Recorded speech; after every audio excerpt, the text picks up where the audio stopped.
सबसे पहले तो जो मेरे सभी साथीगण हैं उनको मेरा नमस्कार और खान सर को मेरा प्रणाम। और सर आज आपने ये प्रोग्राम करके बहुत अच्छा काम किया है, क्योंकि मुझे बहुत सारे डाउट्स पूछे जा रहे थे, वो मेरे सारे डाउट्स क्लियर हो गए। और मुझे थोड़ी देर में लगा कि मैं तो स्टूडेंट हूँ और सेमिनार के लिए आया हूँ, मैंने सारे पॉइंट नोट डाउन कर लिए। आप जब भी मुझे पूछेगा कि इंटरव्यू की तैयारी कैसे करनी चाहिए तो मैं अपाला जी के पॉइंट्स को रिपीट कर दूंगा। जब मुझे पूछेगा पहले अटेम्प्ट में कैसे क्लियर करना चाहिए, मैं सत्यम जी के सारे पॉइंट रिपीट कर दूंगा। PSIR के लिए भी मैं बता सकता हूँ अब तो मैं अभी मुझे लग रहा है मैं काफ़ी नॉलेजेबल हो गया हूँ।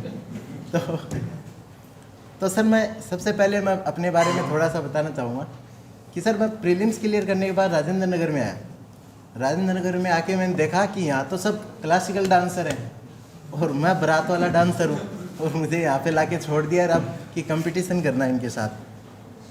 तो मेरे एक सीनियर थे, मात्रा जी बोलता हूँ मैं, तो उनसे मैंने पूछा कि भैया मैं कैसे compete करूँगा, इतना नॉलेज है इस राजेंद्र नगर में।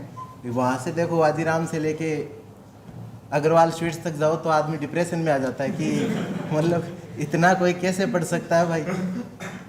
तो फिर मुझे लगा ये तो मेरे लिए गलत ही चीज़ मैंने चूज़ कर ली है। लेकिन फिर मैंने उनसे बात की कि यहाँ सब इतना माइकल जैक्सन है, सब लोग इतना क्लासिकल डांस कर रहे हैं, मून वॉक कर रहे हैं, और मुझे तो कुछ नहीं आता। तो उन्होंने बोला तेरे को बारात में डांस करते हो तो आता है ना? मैं बिल्कुल आता है। तो बोला बस अब इंटेंसिटी दिखाओ, मज़ा उसी में आएगा। तो बोले अब आपकी प्रिपरेशन जो कर रहे हो ना आप, उसमें एक इंटेंसिटी होनी चाहिए। जब आंसर राइटिंग भी कर रहे हो ना तो एक फील आना चाहिए उसको कि इसके आंसर में कुछ है जो बुकिश नहीं है, कुछ उसमें ग्राउंड रियलिटीज़ हैं, या उसके अंदर जैसे कि राधिका जी ने बताया था कि कुछ वनरेबल सेक्शन के लिए आपके अंदर कुछ है। तो सर मैं अपनी आंसर राइटिंग स्ट्रेटजी के बारे में थोड़ा सा बताऊंगा, क्योंकि उसी में मेरा स्कोर ठीक है। तो मैं अपनी 3-4 लाइनें डिफेंस की रखता था। जिस तरीके से वॉर होता है तो सामने से कोई आया तो फर्स्ट लाइन ऑफ डिफेंस को भेज दिया, फिर यदि कंट्रोल नहीं हो रहा कि ये यार क्वेश्चन थोड़ा हार्ड है तो सेकंड लाइन ऑफ डिफेंस को भी भेज दो, और फिर भी कुछ नहीं हो रहा तो कुछ मतलब पूरी जो अपनी जैसे कि फंडामेंटल ड्यूटीज़ में भी लिखा हुआ है कि भाई फिर तो सभी लोगों को उतरना पड़ेगा मैदान में, पत्थर वत्थर फेंक सको तो वो भी फेंक दो। तो मैं जैसे ही कोई क्वेश्चन आता मैं उसको देखता कि यार इसका कुछ रिप्लाई मुझे आता है तो वो तो दे देता। उसके बाद मैं सेकंड लाइन ऑफ डिफेंस को उतारता कि इंफ्रास्ट्रक्चर की दिक्कत है, रिसोर्सेज की दिक्कत है, लोगों कोऑपरेटिव गवर्नेंस है, वो कोऑपरेट नहीं करते गवर्नमेंट के साथ, और मतलब जो भी ऐसे 10-12 जो फिक्स पॉइंट आप सभी को तो पता ही है, तो वो मैं सेकंड लाइन ऑफ डिफेंस भी उतार देता। अब भी फिर लगता कि यार पेज तो पूरा भरा ही नहीं, तो अब थर्ड लाइन ऑफ डिफेंस भी फिर मैं उतार देता कि हिस्ट्री से क्या पॉइंट आ सकता है, जियोग्राफी से क्या आ सकता है, पॉलिटी से क्या आ सकता है, सभी लाइन ऑफ डिफेंस को उतारता। तो एग्जामिनर को वो इंटेंसिटी फील होती कि बच्चा किसी भी क्वेश्चन के सामने हार नहीं मान रहा, चाहे उसको आता हो चाहे नहीं आता। तो इथिक्स के पेपर में मेरा स्कोर 115 रहा। मैं इतना सरप्राइज हो गया कि उसने मुझे किस बात के नंबर दिए हैं। मुझे तो पेपर ही नहीं समझ में आ रहा था कि इथिक्स का पेपर एक्चुअली था क्या। लेकिन यदि अरिस्टोटल का कोई कोट आया था तो मैंने अरिस्टोटल के बारे में मैं जितनी बातें जानता था सारी लिख के आ गया कि मैं कोई ना कोई बात तो उसने सही बोली होगी जो इस कोट के अंदर बता रहा है। इतना बड़ा आदमी है, हम इतना सब कुछ पढ़ रहे हैं उसके बारे में, कुछ भी लिख देते हैं तो कुछ ना नंबर देगा। फिर इथिक्स के लिए एक काम की चीज़, अब मैं मजाक से थोड़ा सा काम की चीज़ पे भी आता हूँ कि इथिक्स जो पेपर है वो 4 सब्जेक्ट से बना हुआ है। ये मेरी खुद की अंडरस्टैंडिंग से मैंने देखा कि एक तो साइकोलॉजी है, एक उसमें सोशियोलॉजी है, एक पब्लिक एडमिनिस्ट्रेशन है, और लास्ट में उसके अंदर फिलोसॉफी है।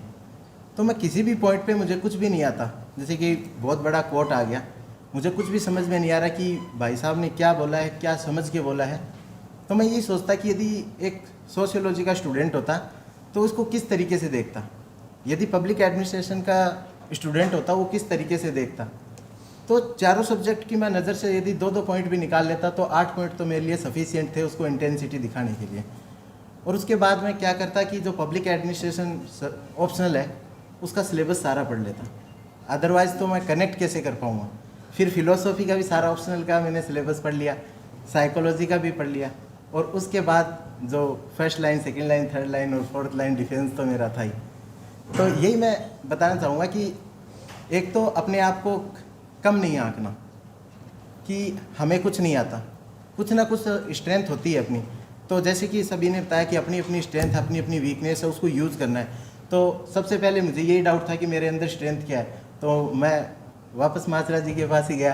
तो वो मेरे सुपर हीरो हैं। वैसे मैं गया कि मेरे पास तो ना कोई स्ट्रेंथ है, ना कोई मतलब कोई भी स्ट्रेंथ नज़र नहीं आ रही है मुझे तो मेरे अंदर। तो बोले ये भी एक स्ट्रेंथ है कि तुझे कुछ भी नज़र नहीं आ रही, तो इतना क्रिटिकल है अपने लिए। तो मैंने कहा कि ठीक है, ये अब मेरी स्ट्रेंथ है। एक चीज़ मुझे पता चल गई है, अब मैं धीरे धीरे 5 दिनों में, 10 दिनों में, 15 दिनों में कोई ना कोई स्ट्रेंथ तो मैं अपने अंदर जनरेट कर ही लूँगा। तो फिर मेरी ये जो इंटेंसिटी वाली जनरेट थी, जो हैबिट, जो स्ट्रेंथ थी, वो जनरेट हो गई। अब इसके अलावा फिर जैसे कि इंटेंसिटी दिखानी थी मुझे, तो जैसे जनरल स्टडीज़ के पेपर में 4000 वर्ड्स लिखने होते हैं, लेकिन मैंने अपने लिए टारगेट अलग ही सेट कर लिया कि 5000 लिखेंगे। यदि 5 नंबर फाइन के लगा भी दिए, पेनल्टी के 5 नंबर लग भी गए, तो भी क्या होगा, मतलब हर क्वेश्चन में यदि आधा आधा नंबर भी बढ़ता गया तो 20 क्वेश्चन में 10 नंबर बढ़ेंगे, 5 नंबर की पेनल्टी हम देख लेंगे। और मैं जो पेज नंबर जो नीचे लिखा होता है उसके नीचे भी 2-3 लाइनें लिखता था मैं कि उसको इंटेंसिटी नज़र आनी चाहिए, बस मेरे पास वही है। और उसके लिए सर मतलब मैंने स्पेशल पेन भी बनाया था, इनोवेटिव। मैंने दिखाया था दिव्यांशु को कि वो पेन दोनों तरफ से चलता था, और वो मैंने पेन खुद से बनाया था। तो राजस्थान के अंदर एक स्नेक मिलता है, उसको दो मुँह का सांप बोलते हैं, उसके दोनों तरफ मुँह होते हैं। तो मैंने कहा कि इसी को पेन बनाते हैं। तो पेन एक तरफ से ब्लैक चलता था, एक तरफ से ब्लू चलता था। एंड मैं इतना जल्दी उसको, जैसे कि ये पेन है तो इसकी इतना जल्दी इसको हम रोटेट कर सकते हैं आराम से। तो मैं कभी भी जैसे रोटेट करना होता कि इसमें नई हेडिंग डालनी है या कुछ भी नया डायग्राम बनाना है, तो मैं पेन का कलर इतना जल्दी रोटेट कर लेता कि मुझे पता भी नहीं चलता था, और वो हैबिट में आ गया था। तो ये सब कुछ था इंटेंसिटी दिखाने के लिए कि एग्जामिनर को ये नहीं लगना चाहिए कि बच्चे को आता है, नहीं आता, अच्छा आता है, बुरा आता है, ये नहीं लगना चाहिए कि बच्चे को इतना आ रहा था कि कॉपी कम पड़ गई इसके लिए। और सबसे बुरा हुआ मेरे साथ GS3 के अंदर। GS3 में सिक्योरिटी के और मेरा एक कंसेप्ट था कि जो पेज दिया है जब तक उसको पूरा नहीं भरेंगे तो इंटेंसिटी कैसे दिखेगी। तो अब GS3 का पेपर आया, उसमें सिक्योरिटी के क्वेश्चनों में 4-4 पेज दे दिए उन्होंने। तो उन्होंने तो मेरी जो इंटेंसिटी को चैलेंज कर दिया। लेकिन वो टाइम ही ऐसा था कि एग्ज़ाम के अंदर इतना प्रेशर था कि 4 पेज भर दिए। अब ये भी, और एंथ्रोपोलॉजी वैसे मेरा ऑप्शनल था, तो उसमें एक क्वेश्चन था जो मुझे याद है कि किस तरीके से जो हिंदुइज्म है उसका ट्राइबल कल्चर पे क्या इम्पैक्ट पड़ा है, और उसमें सर मैंने 28 पॉइंट्स लिखे थे। अब एग्जामिनर भी सोचेगा कि ये कहाँ से लिख रहा है, लेकिन मेरे जितने भी लाइन ऑफ डिफेंस थे मैंने कहा कि इस पर तो अब अटैक कर दो, क्योंकि वो लास्ट क्वेश्चन बचा था पेपर में और सफिशिएंट टाइम था, तो मैं कि इस पर लिख दूँ। तो अभी जितने भी जो एस्पिरेंट्स मुझे देख रहे हैं, तो उनको मैं यही बताना चाहूँगा कि आपको क्लासिकल डांसर होने की भी कोई ज़रूरत नहीं है। आपके पास एक जुनून होना चाहिए और जिद होनी चाहिए। और लास्ट में मैं बस कंक्लूड करते टाइम यही बोलूँगा, 2 चीज़ एक साथ मेंटेन करना ना बहुत मतलब ज़रूरी है। एज ए एस्पिरेंट भी, हम जीवन में कहीं भी आगे बढ़ जाएं, ऑफिसर बन जाएं, कुछ भी, 2 चीज़ें एक साथ मेंटेन नहीं होती। वो पहला है हंगर और दूसरा है कॉन्फिडेंस।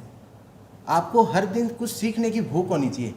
इतने सारे लोगों से मैंने सुना कि किस किस तरीके से प्रिपरेशन करते हैं, तो हंगर तो थी, लेकिन मेरा कॉन्फिडेंस लूज़ हो गया कि इतने शानदार ऑफिसर्स हैं, मैं तो इनके सामने कहीं स्टैंड नहीं करता।